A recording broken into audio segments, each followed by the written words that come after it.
So we have the colon carcinoma. So what are we going to see? We're going to see the metastatic disease in liver as well as the lungs. That is the first thing that we need to rule out while we're seeing this. And the sign and symptom, well, no, it's going to be change in like the bowel habit. We might like have the bleeding. We might have like the symptoms like that, the weight loss and the caliber of the stool and stuff like that. Okay, so the next disease what we have is the prostate cancer. In a prostate cancer, we have the blastic changes for it. So it is a blastic carcinoma. So we are going to see the sclerosis because of the blight changes. We have to see the PSA. We have to see that it goes to the spine. We also know that, and in spine, this is your spine, right? It could be the symptoms anywhere. For example, you can have the incontinence, you can have the motor weakness, you could have the cell loss, and you can have like the numbness and anywhere like, so you have to see the blastic changes. You have to see the sclerotic lesions on your radiology.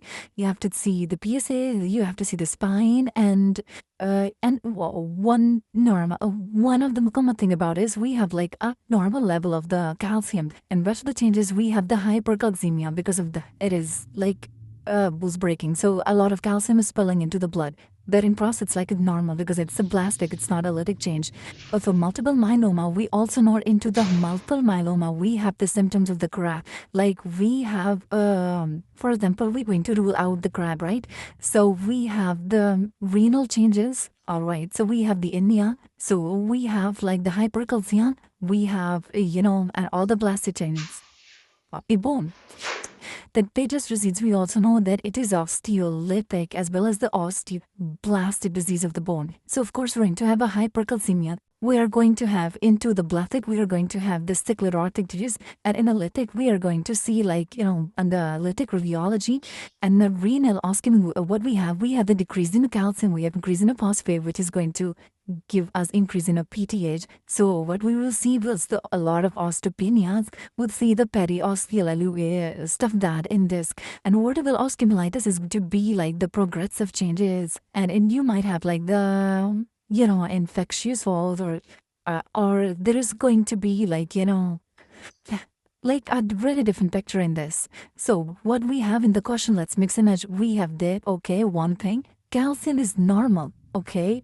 This is the second thing then, ma'am. And when they go up with a progressive back pain, okay, so the history could be a carcinoma and a back pain. And initially it got relieved with this, but no. Patient has got end-stage disease, hypertensive nephrosclerosis as well. And what else we have? We have the bony sclerotic lesions. So all of these, like the age, the back pain, and the sclerosis, and with normal level of the calcium and increased AU, what does it represent? It represents a prostatic cancer, metastasizing the spine. So that's why we the normal calcium because it is a blastic. It's not lytic. In all the lytic disease will increase in the calcium. And yeah, so it's going to give you a sign and symptom according to which area of the spine is included. For example, incontinence, for example, blah, blah, blah, different symptoms as well. So that's pretty much about it.